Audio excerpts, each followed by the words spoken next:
कि हमारा financial year जब क्लोज हो जाता है तो फाइनेंशियल ईयर क्लोज होने के बाद हमें फाइल करना है इनकम टैक्स रिटर्न ITR।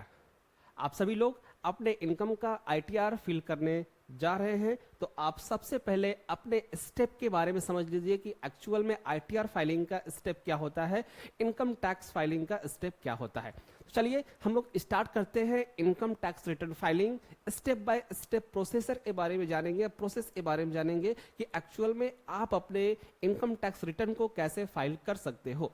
चलिए देखते हैं कि स्टेप स्टेप बाई कैसे आप अपने ITR को फाइल करना सीख सकते हो।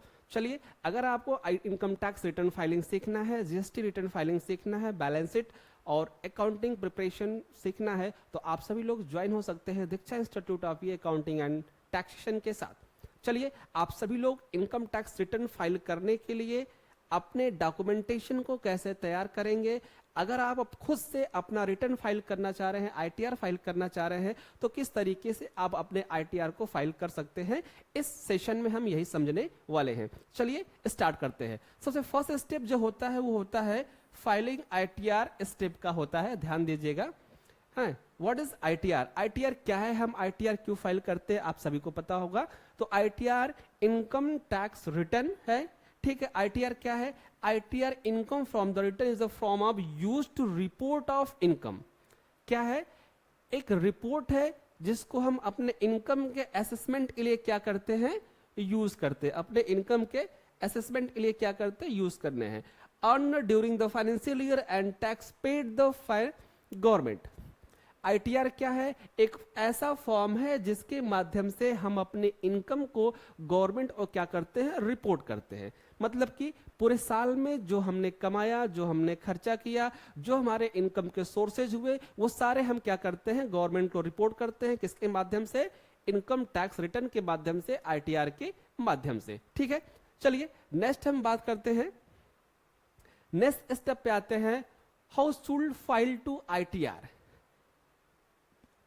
कौन कौन से लोग ITR फाइल कर सकते हैं और कौन कौन से बिजनेस इसमें हमें देखने को मिलते हैं। तो सबसे पहले हम बात करते हैं कि जो बिजनेस हम लोग फाइल कर सकते हैं वो कौन कौन से होते हैं। देखो, salary employ, business owner, professional, freelancer और कंपनीज, ये सारे क्या है, बिजनेस है जो ITR फिल कर सकते हैं या उनको करना है।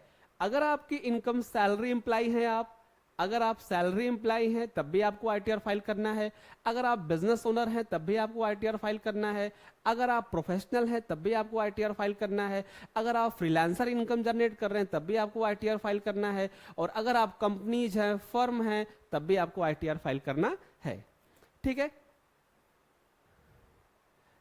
नेक्स्ट अगर हम बात करें कि आपको ITR फाइल करने में क्या क्या डॉक्यूमेंट की रिक्वायर्ड होगी, सबसे इंपॉर्टेंट फैक्टर है, आप नोट कर सकते हैं कि आपको ITR फाइल करने के लिए कौन कौन से डॉक्यूमेंट की रिक्वायर्ड पड़ने वाली है। सबसे इंपॉर्टेंट डॉक्यूमेंट जो इनकम टैक्स का वो है pan card. Pan card only for income tax के लिए ही बनाया गया है, तो इसलिए अगर आप ITR फाइल करने जा रहे हैं तो सबसे इंपॉर्टेंट डॉक्यूमेंट है पैन कार्ड। उसके बाद आता है आपका आधार कार्ड, बैंक स्टेटमेंट, फॉर्म 16 अगर आप सैलरीज हैं, उसके बाद आपका इन्वेस्टमेंट प्रूफ, TDS सर्टिफिकेट वगैरह वगैरह जिससे आप डिडक्शन लेना चाहते हैं। नेक्स्ट की अगर हम बात करें, टाइप ऑफ ITR फॉर्म, कितने प्रकार के आपके ITR होते हैं जिसको आप फाइल कर सकते हैं, ठीक है।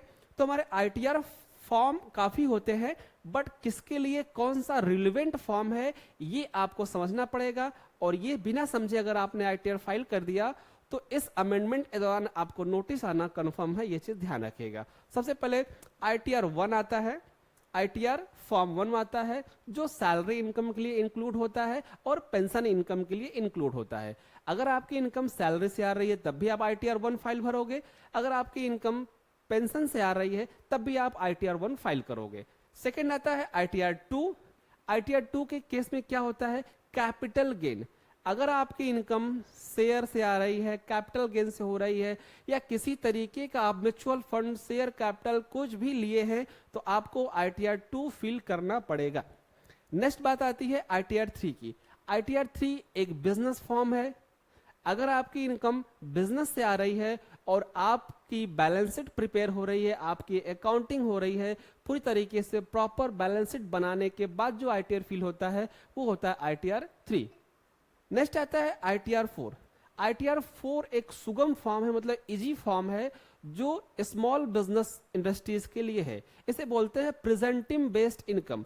प्रेजेंटिव बेस्ड इनकम मीन्स कि लगभग ऐसा बिजनेस जो अपनी फर्म की अकाउंटिंग नहीं कराता है, अपने फर्म का डेटा नहीं रखता, रिकॉर्ड नहीं रखता है, तो वो अपनी इनकम को लगभग में यहाँ पे शो कर सकता है और अपनी इनकम को, इनकी टैक्सेबल इनकम को यहाँ पे 8 और 6% के अकॉर्डिंग दिखा सकता है।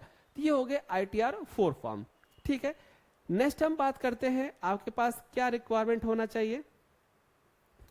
ठीक है, तो सबसे पहले अगर हम बात करें नेक्स्ट सिलेबस की, तो अगर आप ITR फाइल करना चाह रहे हो तो आपको वेबसाइट पर जाना पड़ेगा, log in to income tax portal.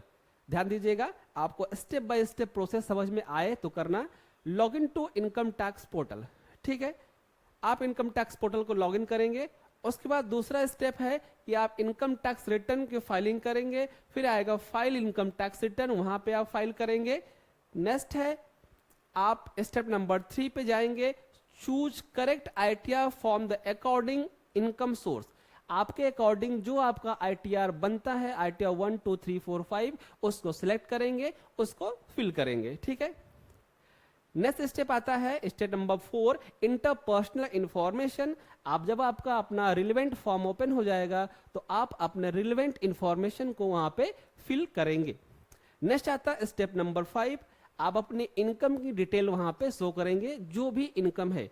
Income के 5 हेड होते हैं, आप सभी को पता है, तो जिस हेड से आपकी इनकम आए उस हेड में आप अपनी इनकम को शो करेंगे। नेक्स्ट होता है स्टेप नंबर 6, क्लेम डिडक्शन।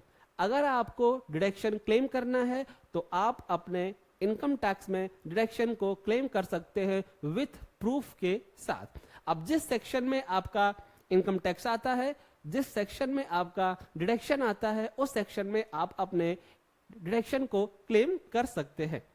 ठीक है, नेक्स्ट आता है स्टेप नंबर 7, टैक्स कैलकुलेशन। जो आपका कैलकुलेशन बन रहा होगा टैक्स का, वो कैलकुलेशन आप यहाँ पे कैलकुलेट करके यहाँ पे फिल करेंगे।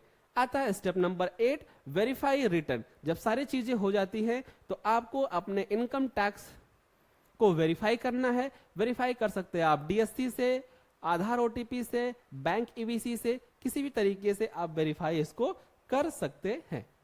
ठीक है, स्टेप नंबर 9, जब वेरीफाई हो जाएगा हो जाएगा तो आप इसको सबमिट करके डाउनलोड कर सकते हैं। ठीक है, कॉमन चीजें क्या है, कॉमन मिस्टेक आपको नहीं करना है भैया, क्या कि आपको पैन नंबर सही डालने हैं, अपने आपके बैंक डिटेल सही डालने हैं, रॉन्ग ITR फॉर्म फिल नहीं करना है और मिसिंग TDS डिटेल नहीं डालनी है। ठीक है, अब बात आती है भैया